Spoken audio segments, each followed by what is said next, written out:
Salut à tous et à toutes, c'est Yorisama. Aujourd'hui je suis très content car on va parler du dragon poussière d'étoiles. En effet, le booster qui vient de sortir, l'Aube de la Majesté, le met à l'honneur, et plus précisément la branche majestueuse. Mais ici je parlerai de tout ce qui a trait au dragon, donc lui, ses évolutions et quelques cartes de support, le dragon des étoiles majestueux étant d'ailleurs un sacré morceau, car une petite subtilité dans son fonctionnement fait la différence avec les effets qui lui ressemblent. Vous verrez, c'est un peu vicieux, et ça rend donc la chose plus complexe qu'il n'y paraît. Alors oui, j'avais déjà parlé du dragon en lui-même il y a un an dans mon instant ruling sur les staples numéro 8, lorsque j'avais expliqué en quoi son texte était différent de celui de Floraison de Cendres. Et sur le même thème, j'avais expliqué l'interaction entre Herman et Chemin Lumière d'Étoile dans mon instant ruling sur Héros. Mais bon, tout ceci a un an voire plus, et c'est quand même un peu la base de la base, donc même si je ne vais pas être ultra exhaustif, vous pourrez aller revoir ces vidéos si vous avez besoin, je vais quand même rappeler l'essentiel. Allons-y donc, le dragon peut activer son effet lorsqu'une carte ou un effet qui va détruire une ou plusieurs cartes sur le terrain est activé.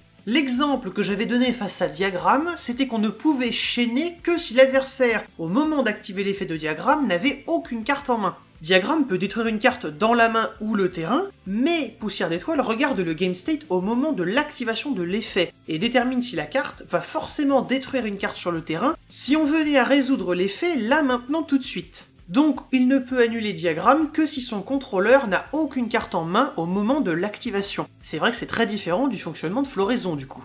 Chemin Lumière d'Étoile a un peu le même problème puisqu'il faut que minimum 2 cartes soient menacées, et c'est pour ça que si un effet ne décide du nombre à détruire qu'à la résolution et non pas à l'activation, et qu'il peut potentiellement détruire 1 voire même 0 si c'est optionnel, alors on ne peut pas chaîner le chemin. Il faut qu'à l'activation on détermine que là, maintenant, tout de suite, au moins 2 cartes soient menacées pour sûr.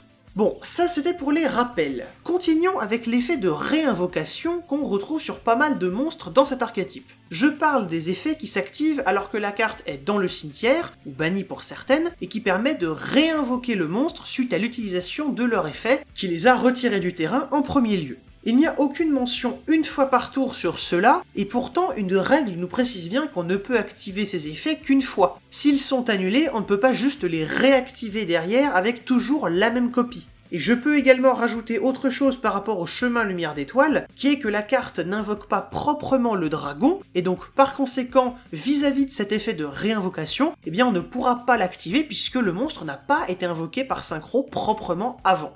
Et je vais rester un peu sur ce genre d'effet, mais pour aborder une autre variation qui ne souffre pas de ces problèmes, les monstres qui se bannissent directement jusqu'à un moment précis. Alors pas le dragon étoile filante, qui comme le poussière d'étoile se bannit d'abord, puis active un effet pour revenir, non je parle plutôt des monstres tels que Blazar, ou le nouveau dragon des étoiles majestueux, Tireur. Je veux rencontrer le traducteur qui a écrit ça et lui filer une médaille. Enfin bref, qu'est-ce que vous voulez qu'on y fasse? Continuons. Eux reviennent simplement sur le terrain durant la end-phase. C'est une action qui ne démarrera pas de chaîne et qu'on doit donc faire manuellement à un moment durant notre end-phase, sans rien activer. C'est un peu comme si on avait un effet à activer pour le faire, effectivement, mais au lieu de partir sur une déclaration, une activation et création donc de Chainlink, on fait juste l'action de le faire revenir, c'est tout. Et ce n'est pas une nouvelle invocation, le monstre ne fait que revenir. Justement, tant qu'on parle du nouveau boss monster, passons aux effets d'attaque multiples, puisque ça le concerne aussi. Le sien est assez simple, sachant qu'il gagne des attaques en plus de l'attaque qu'il a de toute façon de base. D'ailleurs, je vais en profiter pour vous donner la liste des monstres qui correspondent à sa demande. Le dragon poussière d'étoile, bien sûr, mais donc pour ce qui est des synchros qui listent le dragon poussière d'étoile dans leur texte, on n'a que le dragon étoile filante, le dragon des étoiles majestueux, et donc ce nouveau dragon. La liste s'arrêtant là pour le moment. Mais dans le cas du Quasar, il dit que son nombre maximum d'attaques par battle phase est égal au nombre de non-synthoniseurs utilisés pour l'invoquer. Donc si jamais il a été passé face verso puis recto à nouveau et a donc oublié ça, ou même s'il a été invoqué via pouvoir hors limite qui n'utilise pas de matériel synchro, est-ce qu'il peut attaquer au moins une fois? Eh bien la réponse est oui, cet effet n'étant pas appliqué, il a juste son attaque par défaut. Ce qui n'est pas le cas, attention, du dragon étoile filante, qui lui n'a pas un effet continu qui va modifier ce nombre, mais bien un effet qui peut être activé à chaque tour, et qui va à ce moment-là redéfinir le nombre maximum d'attaques. Donc si jamais vous l'utilisez et que vous ne révélez aucun synthoniseur, il ne pourra pas du tout attaquer, il aura 0 attaque. Il ne pourra même pas être légalement ciblé par l'effet d'un Daigusto Phoenix par exemple, donc faut vraiment pas se louper. Avant de passer au dernier synchro d'aujourd'hui, celui que vous attendez peut-être, je voudrais faire un rapide détour par Cifre Poussière d'Étoile Dragon Divin. Tu parles d'un nom. Son effet continu est intéressant car elle protège automatiquement, sans activation, toutes les cartes que vous contrôlez une fois par tour, et même les rectos comme les versos. Par contre, les effets de ce genre s'appliquent tous au même moment, ils ne font pas la queue si je puis dire. En d'autres termes, si vous contrôlez 2 Cifres, vos cartes ne seront pas protégées 2 fois par tour. Chaque dragon va utiliser sa protection au même moment, à la première occasion seulement.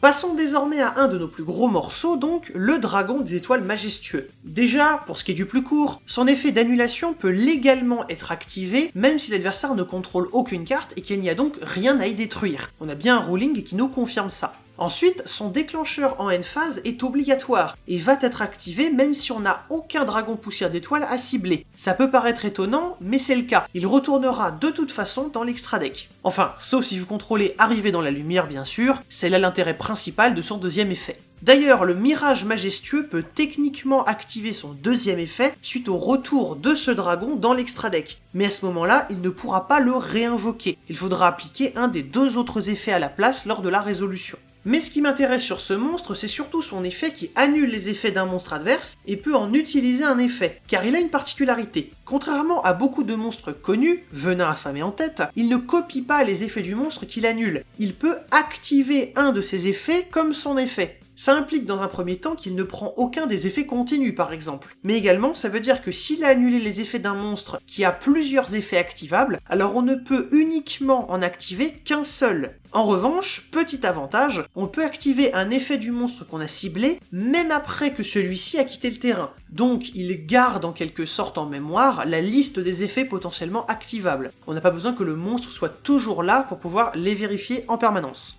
Mais quand on active cet effet, on a aussi d'autres choses à prendre en compte. Est-ce qu'on peut cibler un monstre dont les effets sont déjà annulés? Non, ça c'est comme d'habitude. Mais peut-on cibler un monstre Gémeaux? Eh bien, à votre surprise, la réponse est oui. Peu importe son statut actuel, qu'il soit traité comme un monstre normal ou à effet. Par contre, il ne pourra pas activer l'effet gagné en faisant l'invocation Gémeaux du monstre en question, même si on a ciblé un monstre qui était devenu un monstre à effet et avait donc à ce moment-là gagné son effet bonus. C'est assez technique, je vous renvoie vers mon tuto sur les monstres Gémeaux si vous voulez en savoir plus.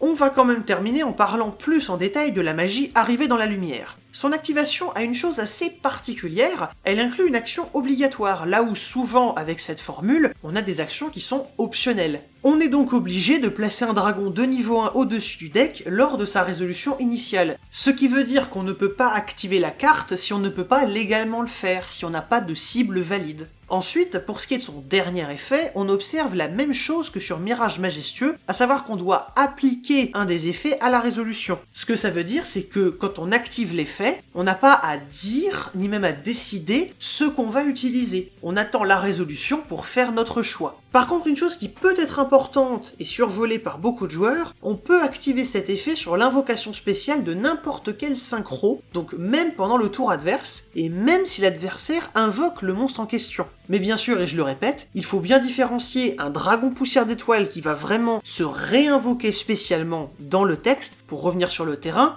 et un dragon des étoiles majestueux tireur qui lui ne fait que revenir sur le terrain en end phase. Le retour de celui-ci n'est pas une invocation spéciale et donc ne déclenche pas cet effet. Et c'est là-dessus que je vais m'arrêter. J'espère que ce petit passage en revue des cartes les plus importantes vous a intéressé. N'hésitez pas à vous abonner si c'est le cas, que ce soit ici ou sur la chaîne Twitch pour suivre mes lives réguliers dans la semaine. Vous pouvez également commenter vos questions et liker et partager la vidéo. Sur ce, moi je vous donne rendez-vous pour les prochaines. Salut les gens!